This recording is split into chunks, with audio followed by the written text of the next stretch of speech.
안녕하세요. 저는 33살 아이 엄마입니다. 가족들이나 친구들은 제가 이 나이에 결혼을 하고 아이까지 낳았다는 게 믿기지 않는다고들 해요. 제가 생각해도 신기한 일이긴 해요. 원래 저는 즐길 수 있을 때까지 실컷 즐기다가 결혼을 하자는 주의였거든요. 어디까지 솔직해도 되는 건지는 모르겠지만 이 이야기를 들어주시는 분들은 다 제 편이 되어주시리라 믿고 한치의 숨김도 없이 얘기하자면 제가요, 몸매가 좀 됩니다. 소위 말하는 육감적인 몸매죠. 들어갈 때 들어가고 나올 때 제대로 나온 글래머요. 꼭 제 몸매 때문은 아니지만 결혼 전에 저는 남자를 만날 때 속궁합이 잘 맞지 않으면 그 관계가 오래가지 못했어요. 남녀 사이에 그건 굉장히 중요한 문제라고 생각했거든요. 그래서 데이트도 주로 깔끔하고 분위기 좋은 호텔에서 하는 걸 좋아했죠. 호텔에 가면 먹는 거, 자는 거, 뭐 원한다면 운동 같이 하는 것까지 다 해결이 되니까 굳이 다른 데 갈 필요를 못 느꼈다고나 할까요? 지금 남편과는 소개팅으로 만났어요. 첫 인상부터 딱 제 스타일이었죠. 잘생겼고 체격도 좋고요. 말도 잘 통하고 편했죠. 저는 좋으면 그냥 좋은 거지 밀당을 하거나 내숭을 떠는 과는 아니라서 소개팅 첫날에 1차로 저녁 먹고 2차로 커피 마시고 3차로 맥주까지 한잔하고 나니 밤 12시가 넘었더군요. 그래서 제가 그랬죠. 우리 오늘 집에 가지 말까요? 각자 집에 가는 택시비에 대리비보다 방 잡는 게 더 싸겠어요. 네? 혹시 제가 지금 뭐 잘못 들은 거 아니죠? 집이 일산이라면서요. 여기서 가려면 안 그래도 비싼 데다 할 정도 붙을 텐데. 그게 더 합리적이지 않을까요? 아, 그러네요. 좋은 생각이에요. 그럼 제가 예약해도 괜찮죠? 저 호텔 할인 쿠폰 받아놓은 게 있어서요. 정말 굉장히 알뜰하시네요. 호텔 할인 쿠폰이라니. 살림을 정말 잘하시겠어요. 경제적으로다가. 많이 당황했는지 남편은 아무 말이나 떠오르는 대로 막 내뱉는 것 같았어요. 제 눈엔 그 모습도 귀엽더군요. 나중에 제가 물어봤어요. 그때 제가 이상해 보이거나 너무 막 나가는 여자 같아 보였냐고요. 남편이 그러더군요. 그렇게 말하는 여자는 처음 만나봤으니까 당황은 했지. 근데 나도 당신이 처음부터 마음에 들었거든. 소개팅에서 마음에 드는 사람 만나면 한 잔 더 하자고 할까? 안 된다고 하면 애프터 신청을 또 어떻게 해야 되나? 그거 엄청 머리 써야 되는데 그런 고민 안 하게 해주니까 더 좋던데? 제가 화끈해서 좋았다는 거죠. 좋은 대학 나오고 남들이 알아주는 대기업에 다니고 외모에 스펙까지 다 받쳐주는 데다 같이 있으면 편하지 성격 좋지 속궁합도 최고로 잘 맞지. 솔직히 결혼 상대로 고민할 일은 전혀 없는 사람이었는데 결혼하기에 제가 너무 이른 나이인 것 같아서 살짝 고민을 했죠. 그런데 저보다 먼저 시집간 친구들이 그러더라고요. 잘생긴 거 좋지. 근데 얼굴 뜯어먹고 살 거야? 아니잖아. 돈 잘 버는 거? 좋지. 근데 너네 집도 돈 있잖아. 너 많이 웃게 해주고 예쁘다 예쁘다 해주면 되는 거 아니야? 맞아, 현서야. 남자 딴 거 볼 필요 없다? 그냥 여자한테 잘해주는 남자가 최고야. 그렇게 따지면 남편은 제가 원하는 건 어떻게든 들어주려고 했어요. 심지어 저랑 같이 네일샵에 간 적도 있죠. 굳이 같이 갈 필요까지는 없다고 저 다녀올 동안 다른 거 하고 있어도 된다고 했지만 남편은 아니야. 어떻게 하는지도 가서 한번 보지 뭐. 그리고는 같이 가서 자기도 손톱에 발톱까지 손질을 받더라고요. 나란히 앉아서 하니까 기분이 좋긴 좋더군요. 그런데 남편이 굳이 거기까지 따라갔던 이유가 있었습니다. 어느 주말, 그때도 미세먼지 때문에 밖에서 데이트하긴 싫고 호텔 방 잡아서 룸서비스 시켜 먹으며 벽을 스크린 삼아 영화 한 편 보는 데이트를 하던 중이었는데 갑자기 남편이 주섬주섬 뭔가를 챙겨오는 거예요. 그게 뭐야? 뭐 하려고 그래? 내가 이것저것 좀 알아보고 사봤어. 너 네일샵 가는 거 좋아하는데 바빠서 시간 내기도 어렵잖아. 그래서 내가 좀 해주려고. 눈썰미에 손재주까지 좋은 남편은 그때 네일샵 같이 갔을 때 어떻게 하는 건지 세심하게 살펴봤고 필요한 도구들을 꼼꼼하게 찾아서 산 거였죠. 절 위해서요. 이런 남자 어떻게 사랑하지 않을 수 있겠습니까? 절대 놓치면 안 되는 남자인 거죠. 그래서 프로포즈도 제가 먼저 했어요. 이번에도 역시 남편이 좀 당황하더군요. 아, 이러면 안 되는데? 왜? 나랑 결혼할 생각까지는 없었던 거야? 아니, 그게 아니라 프로포즈만큼은 내가 먼저 하려고 그랬는데 내가 또 타이밍을 놓쳤네. 화끈한 여친 뒀다 뭐해. 이럴 때 써먹는 거지. 그럼 우리 결혼하는 거다? 그 다음부터는 막힘없이 일사천리로 진행됐습니다. 저희 부모님이야 당연히 결혼 늦게 할 줄 알았던 딸이 시집 간다고 하니 두 손 두 발 다 들어 환영하셨고요. 시부모님도 반대할 이유가 없으셨죠. 시어머님은 본인들이 들어가려던 서울 근교의 청약 아파트를 저희에게 양보하시겠다고까지 하셨어요. 그런데 그 계산법이 좀 이상하긴 했습니다. 집이야, 우리가 준비하는 게 맞지. 그런데 그 아파트 중도금이니 잔금이니 해놓느라 지금은 여유가 없어서 말이야. 얘가 이렇게 일찍 결혼할 줄도 몰랐고 하니 거기에 너희가 들어가 사는 걸로 하자. 44평이면 너무 큰데요, 어머님? 크다뿐이니 거기가 지금 10억이나 한다. 원래 너희한테는 6억 정도 되면 평수가 딱 좋은데 상황이 이러니 너희가 들어가고 4억을 나한테 주면 계산이 얼추 맞겠어. 어머님 얘기가 그렇게 되나요? 어차피 거기서 아이도 낳고 10년, 20년 살 생각하면 너희가 손해보는 장사는 아니지 않니? 10억 아파트 줄 테니 4억을 내놔라. 이게 지금 맞는 계산인가요? 심지어 저는 그렇게 큰 아파트 얻을 생각도 없었고 말이 경기도지 지금 다니는 회사랑 거리도 멀어서 굳이 거기로 들어갈 필요는 전혀 없거든요. 저는 좀 꺼림직했는데 친정 부모님이 흔쾌히 그렇게 하자고 하시더군요. 저희 부모님은 청담동에서 고가구 매장을 운영하시는데 꾸준히 인기가 많은 덕에 가진 재산도 꽤 되시거든요. 제가 결혼한다는데 뭐는 못 해주겠냐시며 시어머님의 그 말도 안 되는 계산법을 오케이 하신 거죠. 그런데 그게 다가 아닙니다.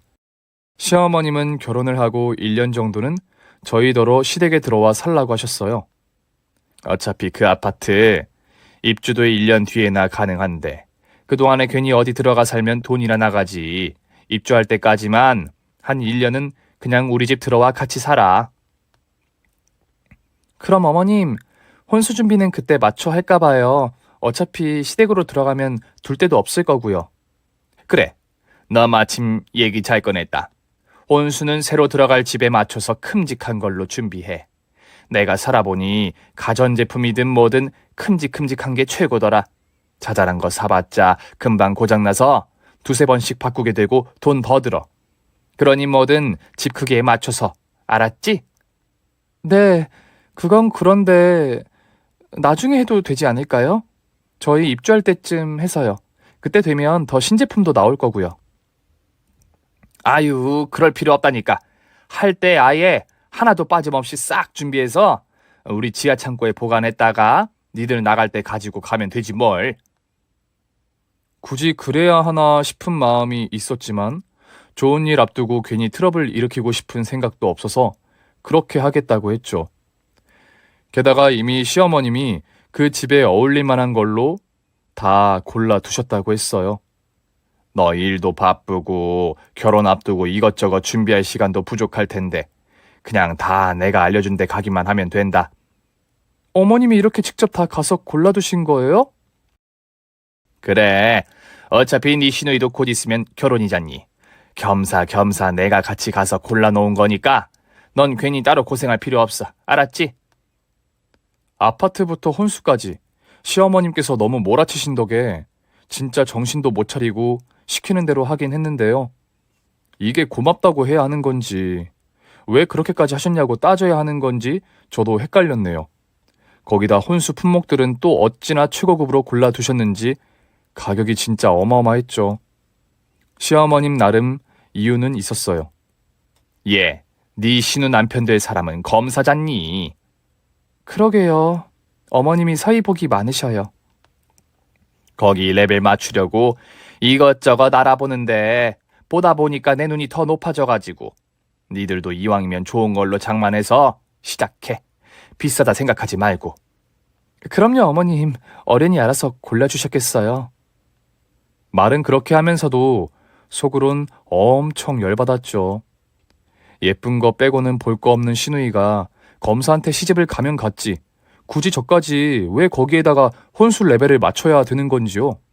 그런데 통 크신 저희 친정 엄마 아빠는 또 그걸 다 해주셨습니다. 어차피 다 제 거 될 건데 아까울 게 뭐가 있겠냐면서요. 그런데 혼수에만도 천문학적인 돈을 써서 그걸 몽땅 시댁 지하 창고에 쟁여두고 저는 시댁 남편이 쓰던 방에 침대만 하나 새 걸로 넣고 들어가 신혼살림을 시작했습니다. 불만이 아주 없다면 거짓말이지만 어차피 1년만 참고 지내면 새 아파트로 나갈 수 있으니 불편함쯤은 견뎌보자 했습니다. 그런데 이게 웬일입니까? 가만 생각해보니 제가 결혼 전에 간과한 게 하나 있었어요. 저는 만약 결혼을 하게 된다면 그 사람과는 사계절을 보내고 나서 결정할 거라고 생각했거든요. 그 정도의 시간은 함께 지내봐야 어느 정도 그 사람을 조금은 알 수 있겠다고 믿었으니까요. 그런데 제가 남편의 외모와 스펙, 자상함과 친절함에 너무 쉽게 홀랑 넘어가 버렸던 걸까요? 글쎄 남편은 여성 편력이 아주 심각한 수준이었더군요. 신혼여행을 갔다가 한국에 들어오던 날, 왜 비행기가 도착하면 제일 먼저 휴대폰부터 켜잖아요. 켜자마자 비행기 안에서 받지 못했던 메시지들이 주르륵 도착하는데 하필 남편 휴대폰에 도착하는 메시지들이 제 눈에 딱 보인 겁니다. 오빠, 오늘 도착? 너무 오래 안 왔잖아. 언제 올 거야? 오빠 신혼이라고 나 모른 척 하진 않을 거지? 온통 오빠, 오빠, 오빠. 신우이 아니냐고요? 신우이가 그딴 메시지를 보낼 리가 있나요? 제가 슬쩍 물었죠. 희준 씨, 키우는 여동생들이 많은가 봐? 봤어? 아니, 이거 다 그냥 스팸이야. 다 모르는 사람들이야. 스팸이 그냥 올 리는 없고 회사에서 영업 때문에 몇 번 그런 술집들 좀 갔더니 거기서 오는 거지 뭐. 저 남자가 바깥일 하다가 여자 나오는 술집 좀 가고 그런 거에 정색하는 그런 사람 절대 아닙니다. 거기선 그냥 그러려니 하고 넘어갔죠. 그땐 뭘 떠보려거나 그런 것도 아니었고 그냥 메시지가 눈에 보이길래 장난 좀 친 수준이었으니까요. 그런데 시댁에 도착해 저녁을 먹으면서 비행기 안에서 있었던 얘기를 꺼냈더니 신우가 의미심장한 얘기를 하더군요. 오빠 어떡하냐? 시작부터 세연이한테 딱 들켜서? 넌 또 무슨 소리가 하고 싶어서 그래? 언니, 우리 오빠 저 얼굴에 여자 없을 거란 생각은 안 했죠? 당연히 없었으면 그게 더 이상하죠, 아가씨. 그럼 됐어요. 언니가 남자 바람 피는 거 가지고 속 끓이고 뭐 그런 쪼잔한 스타일은 아닌 것 같아 다행이네. 그래봤자 결혼 전 일이다 생각하고 그것까지도 넘어갔어요. 그런데 신혼 3개월째 진짜 참을 수 없는 일이 일어났습니다. 결혼 전 저희의 스킨십은 뜨겁기 그지 없었는데 왠지 심드렁한 거예요. 겨우 신혼 3개월인데 말이죠. 하루가 멀다 하고 야근이라며 새벽 2, 3시에 들어와서는 피곤하다며 그때까지 기다렸던 저는 본체만 체하고 그냥 자는 거예요. 집에 들어오지 않는 날도 많았어요. 그냥 회사 숙직실에서 자고 바로 일을 한다는 거죠. 근데 지금이 어떤 시대입니까? 어떤 회사가 사람을 회사에 붙잡아두고 그렇게 야근을 시켜요? 물론 그럴 수도 있겠지만 저도 사회생활 하는 사람이고 남편이 다니는 회사에 대해서 모르는 것도 아닌데 좀 너무하다 싶을 정도였어요. 그래서 제가 슬쩍 떠봤죠. 희준 씨, 이제 나 보면 안 설레나 봐? 뭐? 갑자기 왜? 우리 이제 고작 신혼 3개월 차인데 당신 뭐 그렇게 맨날 피곤해하고 나는 본체만 체하고. 우리 현서 그래서 서운했구나. 오늘은 한번 안아줄까? 됐어. 꼭 뭐 멍석 깔아줘야 되나? 알았어. 내가 요즘 피곤해서 그래. 당신이 좀 이해해줘. 그렇다는데 어쩌겠습니까? 밝히는 여자 같아 치사에 관뒀죠. 그러다 발견한 겁니다. 남편이 샤워하러 가면서 실수로 열어두고 간 휴대폰 속의 카톡 메시지들을요. 보영이, 정아, 수진이, 영애, 프로필에는 죄다 옷을 입담한 사진들을 올려놓는 수많은 여자들의 이름을 보고야 만 거죠. 굳이 일일이 메시지들을 눌러보지 않아도 화면에 보이는 얘기들만으로도 얼굴이 화끈거릴 정도였어요. 샤워를 마치고 나오면 남편이 자기 휴대폰을 들여다보는 저를 발견하고는 화들짝 놀라더군요. 이걸 왜 내가 여기 두고 갔지? 나 보라고 일부러 그런 줄? 봤어? 봤으면? 어디까지 봤어? 어디까지 봤으면 솔직히 말할 건데? 남편도 분위기가 심상치 않다는 걸 느꼈겠죠. 변명 같은 건 안 통한다는 걸 알았겠죠. 그 자리에서 무릎까지 꿇고는 싹싹 빌기 시작했어요. 현서야, 미안해. 내가 진짜 미안해. 결혼하면 절대 안 그러려고 했는데 한 번에 쉽게 끊어지지가 않아서 나도 모르게 그만.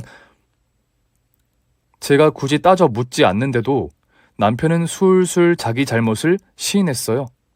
회식하러 갔다가 술집 여자랑 2차 가고 술 마시고 노래방 갔다가 노래방 여자하고 자고 불금엔 불금이라고 동료들이랑 춤추러 갔다가 거기서 같이 춤추던 여자랑 원나잇하고 와, 진짜 그야말로 치마만 둘렀다 하면 눈이 돌아서 달려들었던 겁니다.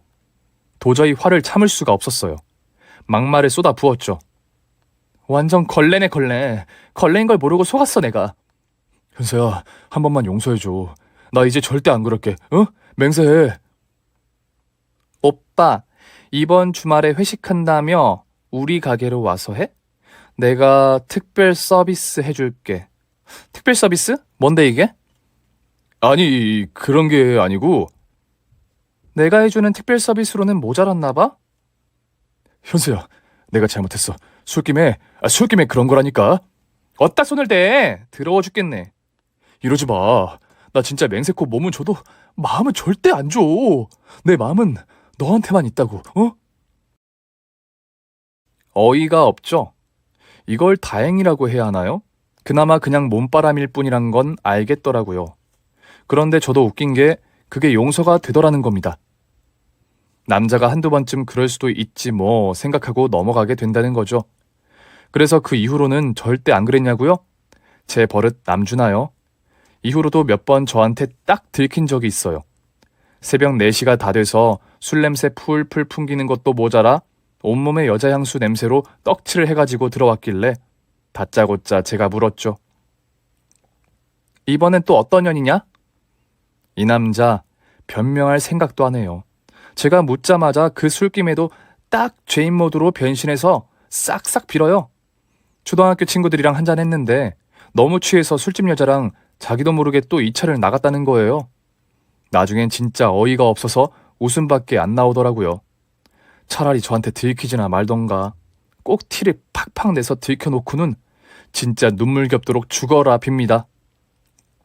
그리고 그 여자랑은 2번 다시 만나는 일이 없죠. 속도 상하고 역겨울 때도 있지만 술집 여자랑 잔다고 이혼하는 건 모냥 빠져서 못하겠더군요. 어차피 다 알면서 그냥 데리고 사는 거야 제가 할 노릇이지만 그래도 속상한 마음에 시어머님께 하소연을 하기도 했어요. 같은 여자로서 제 편만 들어주셔도 화가 어느 정도 풀릴 것 같았거든요.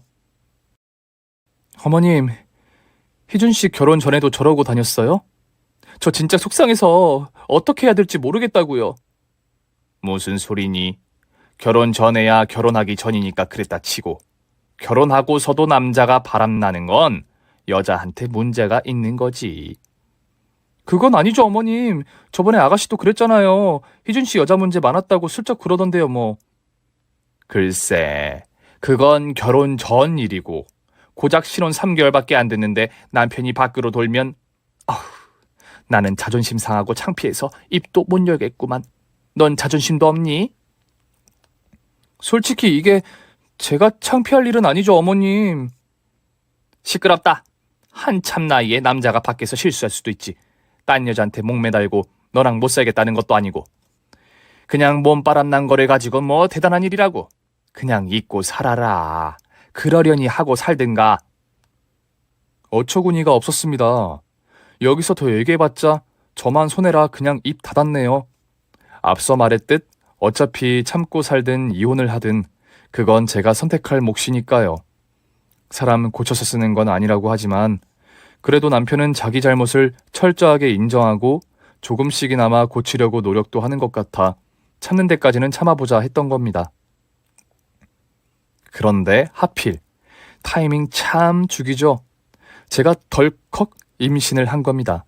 남편 몸바람까지 다 참는 제가 하필 임신에는 너무 예민해서 입덧도 굉장히 심했어요. 뭘 잘 먹지도 못하는 데다 시댁에서 회사까지는 거리도 꽤 있어 하루하루가 너무 힘들었죠. 신우 결혼식도 코앞으로 다가왔는데 피골은 상접해 가고 있고 음식은 냄새도 맡기 싫고 그러니 몸도 마음도 점점 피곤하기만 했습니다. 쉬는 날은 하루 종일 누워만 있고 싶은 마음이 굴뚝인데 시댁은 아무리 편하다 해도 이 눈치 저 눈치 보게 되잖아요. 그래서 친정에 당분간이라도 좀 가 있으면 좋겠다고 생각은 했는데 차마 말은 꺼내지 못하고 있었거든요. 그런데 시어머님께서 오히려 먼저 얘기를 꺼내시더군요. 너 친정에서 회사랑 거리고 가깝다고 했잖니. 여기서 다니기 힘들 텐데 입덧 안정될 때까지만이라도 한 달 정도 그냥 친정에 가 있어라. 지금이 제일 중요한 시기니까. 그래 주시면 제가 정말 감사하죠. 예. 대신 네 신우 결혼할 때 부조나 두둑히 해라. 괜히 애 마음 상하게 하지 말고 아끼지 말고.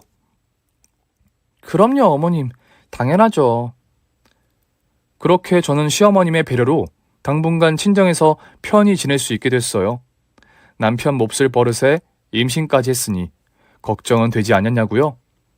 그게 신기하게 제가 임신했다는 사실을 알고는 남편은 펄쩍펄쩍 뛰며 좋아라 했어요. 제가 너무 힘들어하니까 자기가 발까지 닦아주겠다고 달려들었는걸요. 게다가 제가 임신한 후로는 아이한테 좋지 않을 거라며 술도 딱 끊고 심지어 퇴근하면 본가로 가는 대신 칼같이 친정으로 달려와서 저를 보살폈죠. 저는 친정 부모님께는 그 어떤 순간에도 비밀 같은 건 없었기에 당연히 엄마 아빠도 남편의 몹쓸 바람기에 대해서 알고 계셨는데요. 엄마랑 아빠가 그 문제를 두고 남편을 아주 혼쭐을 내주셨습니다. 아빠는 다시 한 번만 저 속썩이면 잘라버리겠다고까지 하셨어요. 물론 남편은 부모님께도 싹싹 빌면서 이제 아이도 생겼으니 절대 그럴 일 없다고 각서까지 직접 써서 아빠한테 드리기까지 했죠. 시댁에서 해결 못했던 일을 친정 와서 해결한 것 같아 속상한 마음은 좀 풀렸죠. 뱃속에 아이가 있어서 그런가 제 마음도 한결 더 너그러워진 것 같았고요. 시간은 흘러 신우 결혼식 날이 됐죠. 시어머님이 말씀하셨던 마음 상하지 않게 넉넉히라는 게 어느 정도일까 잠시 고민은 됐지만 제 딴엔 이 정도면 되겠다 싶어 식전에 혼수 준비하라고 축의금은 1,000만 원을 미리 전해줬어요. 결혼식에 가서 보니 왠지 사돈네가 저희 시댁의 머리 꼭대기에 앉아있는 것 같은 느낌이더군요. 시댁은 그냥 평범한 집안이긴 했지만 사위가 검사라고 해서 굳이 주눅들 것까진 없는데도 시어머님은 내내 하며 떠받드는 것 같아 보였죠. 우리 엄마도 딸 가진 죄인이란 생각에 그랬던 걸까, 그래서 말도 안 되는 시어머님 요구 다 들어주셨던 걸까 하는 생각을 잠깐 했네요. 뭐 친정엄마 성격에 그러실 분은 아니지만요. 아무튼 신우의 결혼식도 무사히 끝나고 이제 저도 입덧이 잦아들며 안정기에 접어들어 다시 시댁으로 들어갔습니다. 저야 친정에 더 머물고 싶었지만 저희 부모님은 또 저를 그렇게 키우진 않으셨기에 시댁에서 말 나오기 전에 알아서 제 발로 돌아갔습니다. 당연히 가야 할 곳이니까요. 그리고 무엇보다 이제 4개월 정도만 더 참으면 분가할 날이 돌아오니까요. 드디어 기네스북에 오를 만큼 비싼 제 살림들을 가지고 진짜 신혼을 시작할 수 있게 되는 거죠. 그런데 저야 시댁에서 결혼을 시작했으니 그렇다 치고 신우는 아예 처음부터 분가를 한 걸로 아는데 집에 초대를 안 하더군요. 검사한테 시집 보낸다고 뭐든 최고급으로 해야 한다던 시어머니가 대체 뭘 어떻게 해줬는지도 궁금하고, 무엇보다 생색내는 건 아니지만 저도 축의금을 1,000만 원이나 했는데 오빠네가 준 돈으로 이거 샀어요, 초대해서 보여주면 신우 올케간에 정도 들고, 저로선 그런 신우가 이뻐서 더 잘해주고 싶을 것 같은데 일절 말이 없는 겁니다. 남편한테 물어봤자 그렇게 살가운 사이는 아니니 모른다고 할 테고, 시어머니한테도 속 시원한 대답을 들을 수가 없으니 더 궁금했어요. 혹시나 싶어 평소 SNS로 과시하기 좋아하던 신우의 SNS를 찾아봤습니다. 다행히 전체 공개로 열려있더군요. 아니나 다를까 신혼집 구석구석을 죄다 자랑해놨더군요. 그런데 신우가 자랑하는 것들 어디서 많이 본 것 같았어요. 얼음까지 나오는 정수기 달린 냉장고며 100인치짜리 곡선 스크린 TV며 가전제품들 전부 다요. 저희 부모님의 청담동 고가구 가게에서만 직수입하는 이탈리아 프리미엄 소파나 대리석 식탁까지 분명히 다 익숙한 것들이었습니다. 뒷골이 지끈했어요. 당장 시댁 지하 창고로 내려갔죠. 그런데 그 자리에 있어야 할 제 혼수품들이 3분의 2는 사라졌더군요. 뭔가 낌새가 이상했는지 시어머님이 금방 저를 따라 내려오셨길래 물었습니다. 어머님, 이거 다 어디 갔어요? 예, 그러니까 이게 어디 갔냐고요? 이게 왜 여기 있어요? 저는 신우의 SNS를 열어 시어머님 눈앞에 들이밀었습니다. 당황도 안 하시고 오히려 큰 소리를 치시더군요. 아이고 알았다 얘. 너 왜 이렇게 치사하게 구니? 치사라뇨? 검사 사위 보는데 그러면 아무거나 해보내리? 너 같으면 그러겠어? 그럼 어머님이 해주시던가요? 왜 저희 거를 왜... 니네 들어가 살 집 아파트값 보태느라 돈이 모자라서 우선 네 거 좀 갖다 쓴 거야. 상식적으로 말이 되는 얘기를 하세요, 어머님. 뭐 상식? 시어머니한테 눈 똑바로 뜨고 상식 타령은... 알았으니까 어여 올라가. 네 신혼집 내가 다 채워주면 될 거 아니야. 제 입덧을 핑계로 선심 쓰는 척하며 저를 친정에 보내놓고는 그 사이 제 혼수들을 신우의 신혼집으로 다 옮겼던 겁니다. 와, 진짜 제 상식만으로만 이해가 안 되는 일인가요? 도대체 어떤 정신머리로 살면 이게 가능한 건지 도무지 모르겠더군요. 기분은 더럽지만 일단은 참았어요. 제가 열을 내봤자 뱃속 아이한테 안 좋은 영향만 줄 것 같고, 당장은 이 꼴도 보기 싫어진 시댁에서 하루라도 빨리 벗어나는 게 더 중요하다고 생각했거든요. 아파트 입주 시작하면 바로 들어갈 거니까 그 전에 어머님 말씀대로 다 채워놓으시면 좋겠어요. 더 이상 어머님이랑 이 문제로 말다툼하기 싫으니까 알아서 하세요. 있는 것들이 더 한다더니 그거 좀 먼저 쓴 거 가지고 저 지랄까지 하네. 으이구 못된 것 같으니라고. 그렇게 얘기까지 했는데 시어머니가 들여놨다는 신혼집 살림들을 보고 저는 또 한 번 기절하는 줄 알았습니다. 불과 1년여 전만 해도 아파트 레벨이 있으니 거기에 걸맞는 걸로 해야 한다며 뭐든지 최고급 타령하던 시어머님이 가져다 둔 것들은 죄다 싸구려 천지였어요. 수천만 원을 호가하는 가죽 소파 대신 손톱으로만 그어도 금세 찢어질 것 같은 싸구려 비닐 소파에 양문형 냉장고, 어디 가구 1인 가구에나 어울릴 법한 70리터짜리 소형 냉장고, 그야말로 최저가로 검색해 찾은 저렴한 가구와 가전제품들만 골라서 채워놨더군요. 게다가 부동산 시장 얼어붙으면서 아파트 전세며 매매가가 다 떨어졌다는 기사가 연일 뉴스에 도배가 되는데 마침 저희가 들어가기로 했던 아파트를 예시로 들어주는 겁니다. 그런데 시어머님이 분명 10억이라고 했는데 7억에서 5억으로 떨어졌다는 겁니다. 10억짜리 어디 가고 갑자기 7억짜리로 변신했나요? 지금까지는 아무 말 안 하고 있었는데 도저히 안 되겠더군요. 심지어 10억까지는 너무 과하다며 저한테 4억이나 받아 챙겼는데 말이죠. 저 혼자 조용히 시어머니랑 단둘이 해결할 문제는 아닌 것 같아 우선은 남편에게 얘기했습니다. 우리 신혼집에 들어갈 혼수 아가씨네 신혼집으로 간 거 당신 알았어, 몰랐어? 말이라고 하냐? 내가 그거 알았으면 가만히 있었겠어? 집은? 어머님이 분명 10억이라고 하셨는데 저거 분양가 7억짜리던데 그거 알았어, 몰랐어? 아, 안 되겠다. 이거는 나도 도저히 못 참아. 내가 직접 아버지한테 말해야겠어. 그리고 남편은 당장 시아버님께 모든 사실을 말씀드렸죠. 아버지, 어떻게 저한테 이러실 수가 있어요? 제가 뭐 어머니 아버지한테 잘못한 거 있습니까? 이건 좀 너무하시잖아요. 그런데 이게 웬일이죠? 시아버님은 생전 처음 듣는 얘기라며 도대체 이게 무슨 소리냐며 오히려 펄쩍 뛰시는 겁니다. 처음부터 찬찬히 얘기를 좀 하든가. 혼수는 뭐고 아파트는 또 뭐야? 예세아가 네가 무슨 사업을 어떻게 했다고?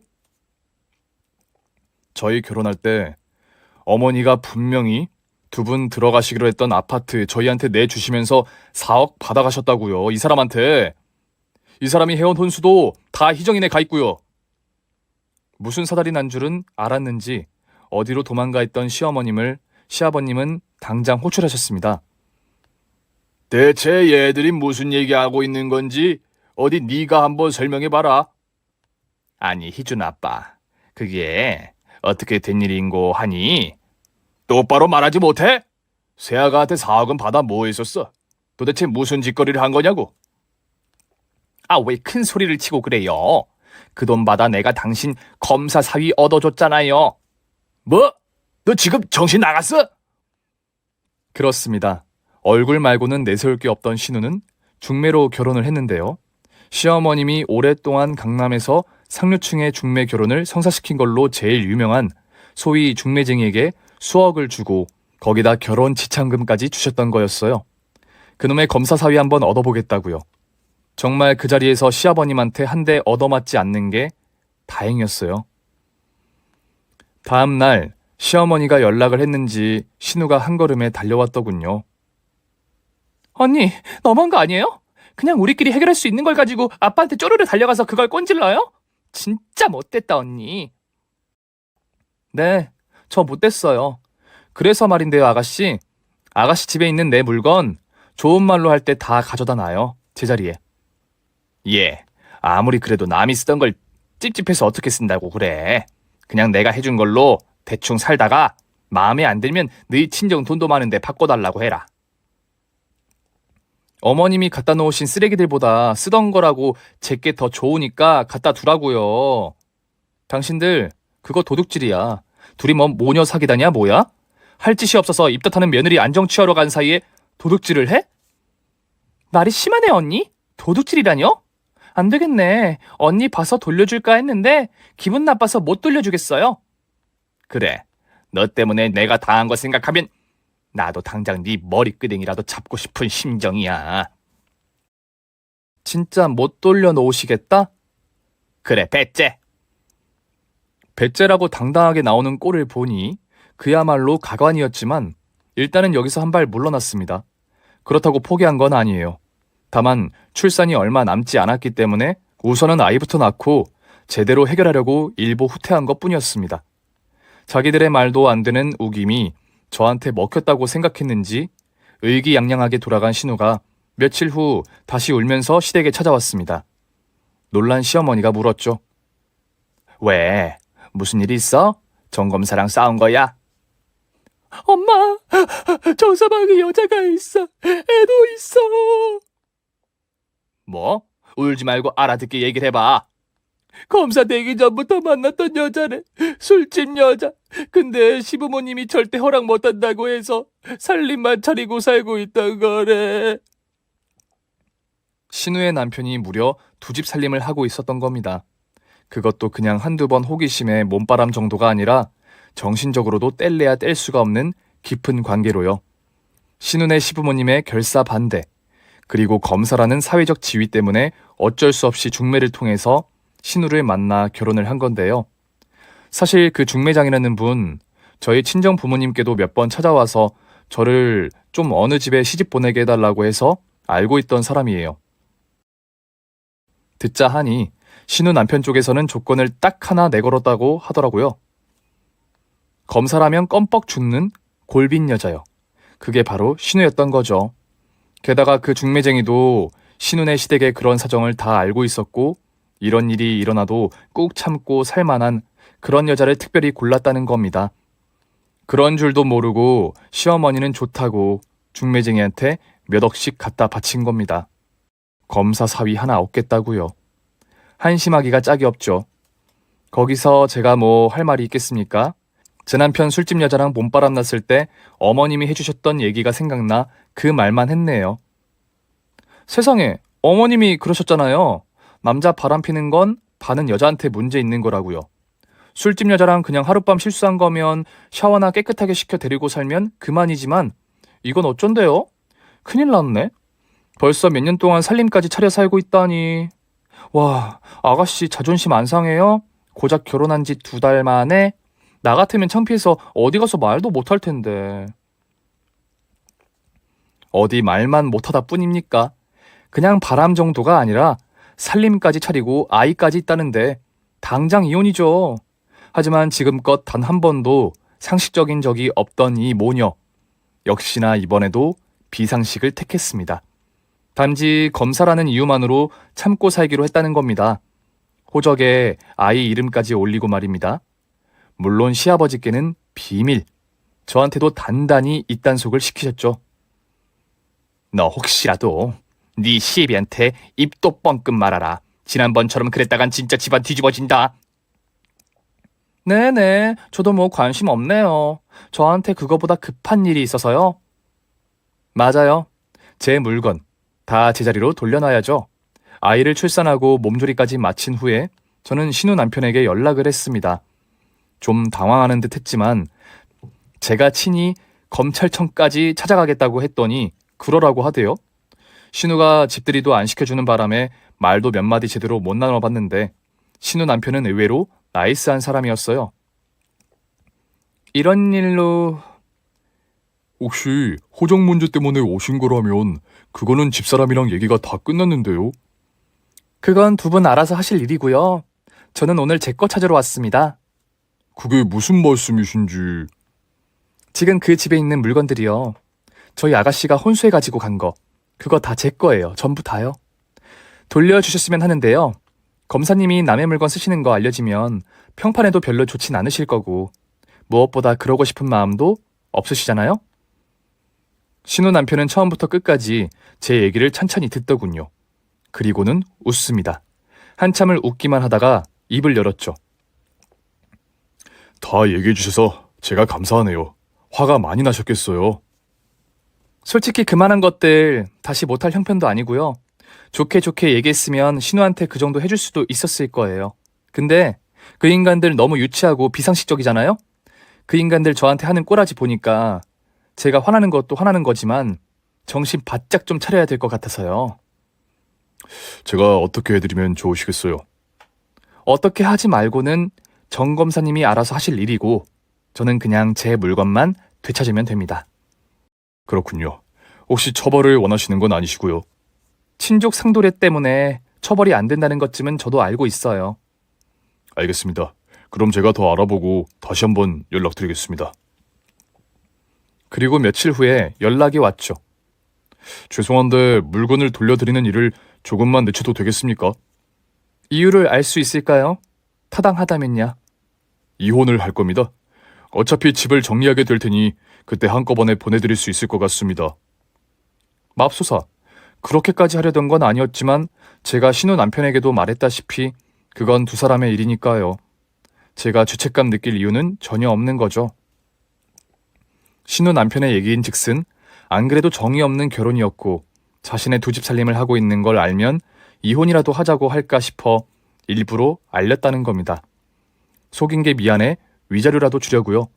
그런데 다 참고 견디겠다고 심지어 아이까지 키워주겠다고 하는 걸 보고는 일말의 죄책감을 가졌었는데 이건 도저히 안 되겠다는 거예요. 아무리 친족 상도례가 적용된다고 하더라도 엄연히 도둑질이잖아요. 얼핏 봐도 수억은 되는 것 같던데요. 제가 명색이 검사인데 도둑하고 살 순 없지 않습니까? 물론 신우 남편도 청렴결백한 사람은 아니잖아요. 그냥 옳았구나 하고 제가 던진 기회를 잡은 거겠죠. 어쨌든 자기가 사랑하는 사람은 따로 있으니까요. 다 참고 살겠다는 미련 곰탱이 같은 신우한텐 정을 붙일 수도 없었을 테니까요. 결혼 2달 만에 남편의 두 집 살림 사실을 알게 된 불쌍한 우리 신우. 대놓고 그 집에서만 사는 것도 꾹꾹 참으며 검사 남편 결혼 6개월 만에 이혼당했습니다. 당연히 시어머님은 난리가 났죠. 위자료라도 받아내라. 내가 너 거기 결혼시키느라 들어간 돈이 얼만데. 안 그래도 내놓으라고 했어. 근데 안 된대. 안 되긴 왜 안 돼? 그 인간이 바람 펴서 그런 거잖아. 어머님 모르셔도 이렇게 모르세요? 그때는 이미 모든 걸 다 참고 살기로 했잖아요. 위자료 받으려거든 그때 이혼을 했었어야죠. 그리고 지금은 그것 때문에 이혼한 게 아니라 아가씨 도둑질 때문에 이혼한 건데 정검사가 위자료를 왜 줘요? 네 신우가 이러고 있는데 어디서 잘난 척이야. 그래, 어디 더 해봐라. 더 씹으려 보라고. 네, 더 씨부릴게요. 근데 아가씨 자존심 좀 상할 텐데 괜찮으시겠어요? 그래, 해봐 어디. 니년 뭐라고 씹으려는지 드러나 보자. 아가씨 결혼하고 경제적 활동한 것도 하나도 없죠. 그리고 혼수 그것도 아가씨가 해간 거 아니잖아요. 그래서 재산 분할도 안 돼요, 그거. 재산 증식에 기여한 게 1도 없는데 당연한 거죠. 맞아, 엄마. 억울하고 더럽지만 언니 말이 다 맞아. 시어머니는 그 자리에서 머리를 싸매고 들어 눕더군요. 저 같아도 속이 터지겠어요. 그 결혼시키는데 들어간 돈이 얼만데요. 근데 어쩌죠? 제가 할 말은 더 남았는데. 아 참, 아가씨, 소파 회사에서 고소장 안 날라갔어요? 왔어요. 그게 뭔가 했는데 언니 이거 뭔지 알아요? 뭐야, 또 뭔데? 아직도 안 끝났어? 네, 어머님. 어머님이 저희 친정 부모님 매장에서 고르신 최고급 소파 있잖아요. 안마 기능 있는 거. 그거 사기에는 솔직히 너무 비싸고 아까워서 제가 엄마한테 얘기해서 렌탈로 하자고 했거든요. 근데 그게 왜? 못 알아들으시는구나. 네네, 친절하게 말씀드릴게요. 그게 완납한 게 아니고 매달 렌탈비를 내는 거라 제 게 아니라 그 소파 회사 거거든요. 친족 상도례에 해당하는 게 아니라는 거죠. 그 회사에서 절도죄로 고소했을걸요? 당연히 이런 걸 예상했을 리가 있겠습니까? 다만 진짜 아무리 친정 부모님이 돈이 있으시다고 해도 그거는 너무 사치인 것 같아서 적당히 쓰다가 위약금을 물더라도 해약하려고 일단 렌탈을 하기로 한 거였는데 완전 신의 한 수였죠. 안 그랬으면 두 도둑년들 처벌도 못 받는 거 꼼짝없이 보고만 있었을 거잖아요. 그런데 고맙게도 신우 남편이 알아본 겁니다. 자기가 이혼하려고 유책 사유를 꼼꼼하게 이잡듯이 뒤지다 보니 그게 딱 걸린 거였죠.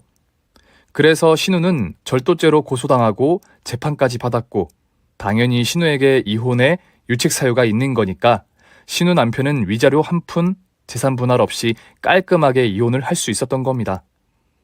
여기서 끝나버리면 저 정말 서운할 뻔했는데 이혼당하고 재판받느라 자존심이며 뭐며 엉망진창이 된 신우가 정신 좀 차리나 보다 싶으니 이번엔 시어머님이 또 난리가 나신 거죠.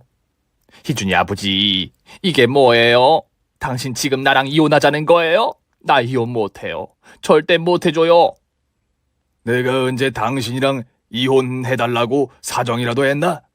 못해준다니 말을 똑바로 하지. 나도 도둑년이랑은 못 살아. 도둑이라니. 자기 마누라한테 도둑이라니. 네가 희정이한테 갖다 준 것들 그거 세기껏 도둑질한 거 아니야? 그게 도둑이지. 어디 그뿐이야. 너 세기한테 받아낸 4억 그거 사기 아니고 뭐야? 내가 무슨 사기를 어떻게 쳤다고 그래요? 나 억울해요. 왜 사람을 사기꾼의 도둑년으로 몰아? 내가 들어가려고 한 집 애들한테 내준 거 그게 죄예요? 어디 7억밖에 안 되는 집을 10억이라고 뻥튀기를 해. 그리고 뻥튀기만 하지 왜 삥을 뜯어 뜯기를. 당신 정말 이럴 거예요? 진짜 한번 해보자는 거예요? 그래 어디 해봐. 네가 이기나 내가 이기나 지나가는 사람 열을 붙잡고 물어봐라. 내가 틀렸나? 맞습니다. 시어머님 역시 시아버지에게 이혼을 당하셨죠. 어디서 알아봤는지 소송해봤자 자기한테 이득될 것도 없는데 돈만 나갈 거 뻔히 알고는 조용히 도장 찍으시더군요. 역시나 위자료 한 푼 못 받고요. 어머님 짐 싸서 나가시던 날 시아버님이 친히 전해드리라는 말씀만 제가 전했네요. 뭐 잘 가라고 배웅이라도 하러 왔냐? 꼴도 보기 싫은 년 같으니라고. 잘 됐네요. 서로 꼴도 보기 싫은데 이젠 이 꼴 저 꼴 안 보고 살아도 돼서요? 왜 왔어? 그따위 소리나 해서 사람 속 뒤집으려고? 아니요. 아버님이 보내셨어요. 도둑년이 내 집에서 내 물건 하나라도 가져가는지 감시하라고 하셨어요. 아, 그리고 잊지 말고 아가씨도 데리고 나가시래요. 똑같은 년 꼴도 보기 싫다고요. 그리고 시아버님은 시어머님과 이혼을 하신 후에 사시던 집을 팔아 시골에 작은 집 한 채를 얻으시고는 남은 돈으로 저에게 4억을 돌려주셨어요. 아가, 내가 너 볼 면목이 없다. 아버님, 이거 저 안 주셔도 괜찮아요. 저 이것 때문에 이랬던 거 아니에요.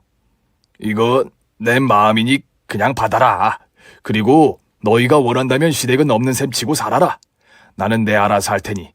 아니에요, 아버님. 안 그래도 이런저런 것 때문에 심란하고 외로우실 텐데 그럴 순 없죠.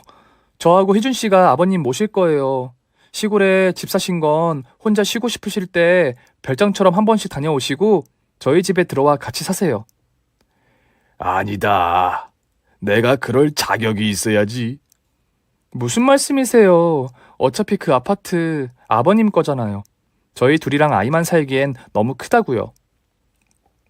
신우집에 갔던 제 짐들도 고스란히 제 자리로 돌아왔고 남편과 저는 아이와 시아버지와 함께 새 집에 들어가 우리들만의 삶을 다시 시작했습니다.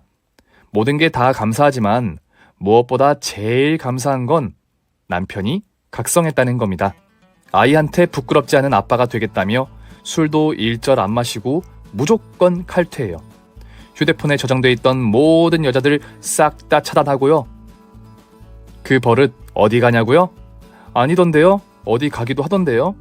지금은 정말 저만 바라본답니다. 아주 부담스러워 죽겠다니까요. 물론 행복한 고민입니다. 오늘 준비한 사연은 여기까지입니다. 재미있게 들으셨다면 구독과 좋아요, 알림 설정까지 눌러주세요. 그럼 저는 다음 사연으로 찾아뵐게요. 오늘도 건강하고 행복하세요.